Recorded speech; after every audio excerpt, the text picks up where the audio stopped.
For 3 hours, it was supposed to be a simple boat ride. But when Gilligan's Island first aired in 1964, no one expected it to become a timeless escape, a world where laughter floated above the palm trees, and a small group of castaways brought joy to millions of living rooms across America. It was lighthearted, silly, and innocent, a piece of television history that made people forget their problems, if only for half an hour. But behind the scenes, beyond the waves of laughter and the charm of a stranded paradise, there was pain, real, quiet pain. Because for the men and women who played those unforgettable roles, Gilligan's Island would become both a blessing and a curse. A dream that carried the weight of heartbreak. It began with the show's unexpected success. Bob Denver, the lovable and clumsy Gilligan, became a household name overnight. But with that fame came a trap, a label he could never escape. For the rest of his career, he would be Gilligan, no matter what role he took. Producers and directors couldn't see past the red shirt and floppy hat. The man who had once dreamed of a wide, varied career was now stuck on an island forever, in the eyes of the world. Then there was Alan Hale Jr., the skipper. Strong, warm-hearted, and larger than life, on screen and off. He loved his fans deeply, and they loved him right back. But few knew the struggles he carried quietly. When the show ended after just 3 seasons, Hale found himself fighting to stay relevant in a rapidly changing television world. He took small parts, opened a restaurant, greeted fans personally, always with that same big smile. But deep down, there was sadness. The realization that Hollywood had moved on. The man who had played the skipper never truly left that island either. And then there was Tina Louise, the glamorous Ginger Grant. She dreamed of serious acting, of film roles that showed her depth and artistry. But Gilligan's Island trapped her too. No matter where she went, she was the movie star on the island. She became distant from the rest of the cast. Not out of arrogance, but out of pain. She wanted to be more than the glitter and lipstick. For years, she struggled with that image, feeling misunderstood, isolated, and typecast. Fame had made her a star, but it also locked her inside a role she never asked to live forever. Dawn Wells, the bright and wholesome Mary Ann, became America's sweetheart. Her smile represented the innocence of the 1960s. But her life off-screen was not as picture-perfect. After the show ended, she struggled financially, turning to theater and public appearances to make ends meet. Years later, as time passed and fame faded, Dawn quietly faced bankruptcy and health problems, relying on the kindness of fans to stay afloat. Still, she carried herself with grace, always reminding the world that Mary Ann was still here, still smiling, even when life was far from kind. Natalie Schafer, who played Miss S. Howell, brought elegance and humor to every scene. But few knew that she was secretly battling her own loneliness. Behind the pearls and laughter, she lived a private life marked by loss and regret. She had outlived the man she loved and much of the fame that had once surrounded her. By the time she passed, few realized the quiet depth of the woman who had once made millions laugh as the spoiled socialite. And then there was Jim Backus, the lovable, clueless millionaire, Thurston Howell III, in real life. Jim was a devoted husband and a gentle soul, but his later years were filled with pain. He battled Parkinson's disease for nearly a decade, his once powerful voice and quick wit slowly fading away. His wife, Henny, stayed by his side until the end. But for the man who had lived to make people laugh, the silence that came with his illness was unbearable. As the years went by, tragedy seemed to follow the cast like a lingering shadow. One by one, the laughter faded. Bob Denver, forever remembered as Gilligan, spent his final years in quiet retreat, caring for his family and staying away from the spotlight. When he died in 2005, fans around the world mourned the man who had made them smile for so long, the accidental hero of an island that was never meant to be forgotten. Gilligan's Island had been a simple comedy. No violence, no cynicism, no dark twists, just laughter. But its cast lived through everything the show had avoided: heartbreak, illness, financial ruin, and loneliness. The irony was painful.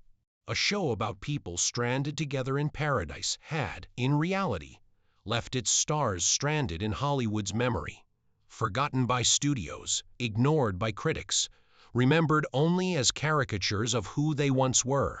Yet, even through tragedy, there was light. Fans never forgot them. Conventions, reruns, fan letters, they kept the island alive long after its end. For every sad ending, there was still gratitude, the kind that says, "You made us smile when we needed it most." Because in the end, that's what Gilligan's Island truly was. Not just a comedy, but a gift of laughter born from people who knew pain.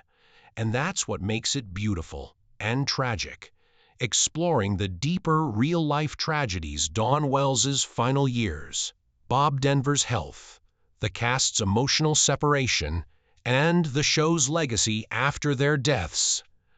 As time moved on, the laughter from Gilligan's Island became a kind of echo, warm, familiar, but distant. The actors who had once been trapped together on that sunny island now found themselves stranded in another way, in their memories, in their roles, in the way the world remembered them. For many of them, the hardest part wasn't the end of the show. It was what came after.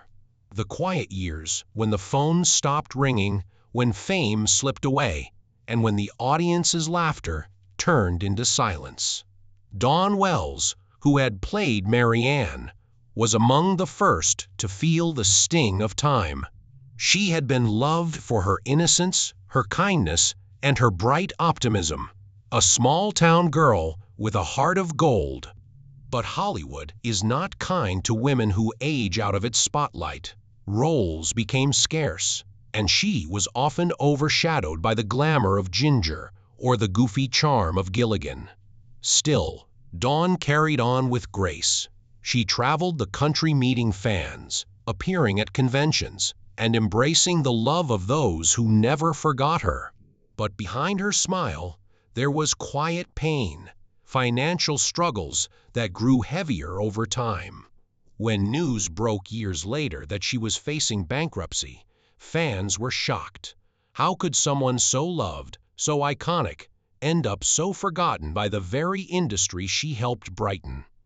Yet Dawn never lost her spirit. Even when she contracted COVID-19 in 2020 during the darkest days of the pandemic, she remained hopeful. But as the illness took its toll, the world said goodbye to the last symbol of Gilligan's Island's innocence. Bob Denver's story was equally bittersweet. To the world, he was Gilligan, the clumsy, lovable goof who always meant well. But for Bob himself, it became both a gift and a burden. He had worked hard to be recognized as an actor. He had depth, timing, and dedication. Yet every time he auditioned for something new, casting directors only saw Gilligan. He was trapped, just like his character, stranded on an island built by fame. In his later years, Bob withdrew from the Hollywood spotlight. He focused on family, community, and radio. Fans who met him described him as warm and genuine, a man who understood how deeply his character had touched people. But there were struggles too. His health declined in the early 2000s, and when he passed away in 2005 from cancer, it felt like the island finally lost its heart. Hale Jr., the skipper, had always been the father figure of the group, both on screen and off. His booming laugh and big hugs were real. He was everyone's captain, guiding the cast through the good and bad times. But his later years were quietly tragic. He faced health issues that worsened with age, and by the time he passed in 1990, he had already been forgotten by much of the industry he once helped build. Still, his final act was filled with kindness, greeting fans personally at his restaurant, posing for photos, and always wearing that smile that said, "Thank you for remembering me." Tina Louise, the last surviving cast member, has lived a complex legacy. To this day, she remains distant from the show's nostalgic reunions, carrying the pain of being typecast for decades. She longed for serious dramatic roles, to be seen as more than the movie star on a deserted island. Yet, no matter how far she tried to run from Ginger, the world always brought her back. Interviews with her later in life reveal a quiet sadness, not anger, but exhaustion. She once said, "People remember me for Ginger, and that's fine, but I wish they'd remember there was more to me than that." Jim Backus, the millionaire with the golden voice, had his own silent tragedy. As Parkinson's disease took over his body, his once powerful presence began to fade.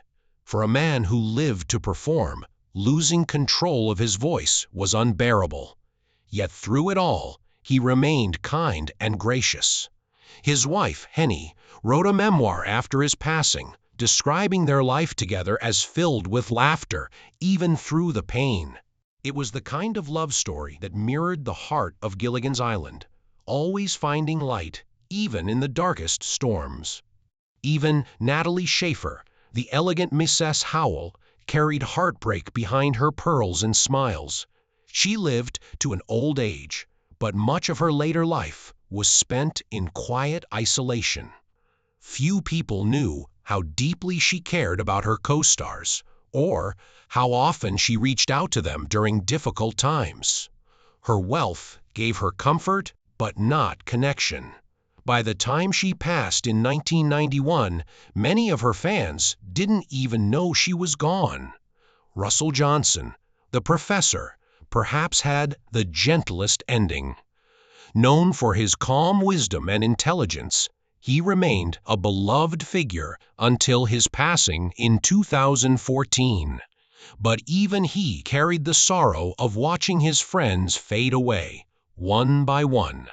In one interview, he said softly, "We started as a comedy, but it ended like a family that time slowly took apart. Each of them, from Gilligan to Marianne, carried a story of quiet heartbreak."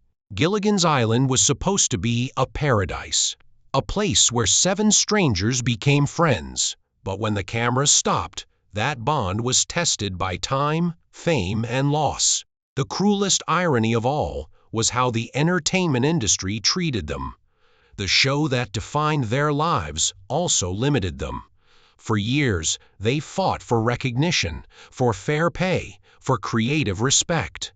They weren't taken seriously, not by critics, not by producers, because they were just a silly sitcom. Yet, millions of fans across generations continued to love them. Children grew up watching reruns. Families laughed together. People found joy in their simplicity. And that, perhaps, is where the true beauty lies. They gave happiness even when they didn't always have it themselves. As the decades passed, Gilligan's Island became more than just a show. It became a symbol of nostalgia, a time capsule from a gentler era. But for the cast, it remained a reminder of the cost of fame. Many of them spoke later in life about how much they missed each other, how they wished they'd stayed closer.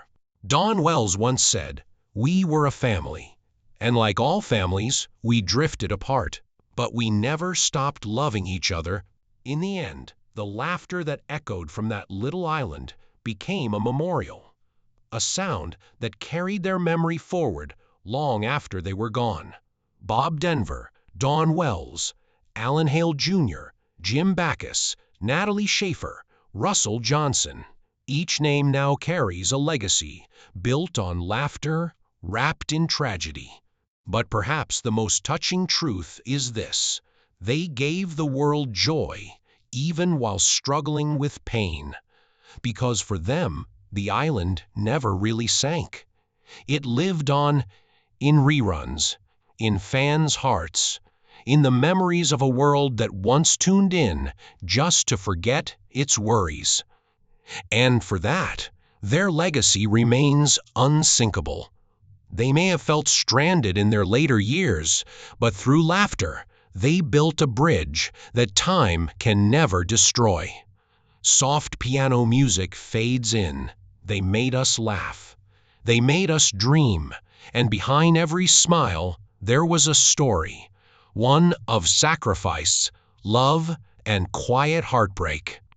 This is the tragic truth behind Gilligan's Island, the paradise that carried its pain far beyond the shore.